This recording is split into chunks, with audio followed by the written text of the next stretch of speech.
खाना भागल कटोरा में। अरे छाल ही पड़ गइल बा। चढ़ जाई ह छत माया कोरा में का उड़ी जाई ह जान सीधे कोरा में। चढ़ जाई ह छत गरम बाजार बड़वे। चल ठेला पाया के लाले हम बीछी के हो।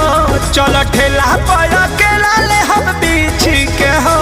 बोला का भाव बात हरा ली हंसाएगी क्या रे? तेरे संग कभी नहीं जाऊंगा होटल, तो वीडियो बना के कर देगी वायरल। तेरे संग कभी नहीं जाऊंगा होटल, तो वीडियो बना के कर देगी वायरल। ये पता पड़ा तोर बाटे माइले। अखिलेश के साड़ी तुला बोला फाइले। हमारे घरमा में छुछु नरी कावर सजा के बना दी कावरिया। चलो ये भौजी पे मिल सरिया देव घर नगरिया हालत की कमरी। दादा लॉकडाउन खुलिया कब जी? अरे कब जी?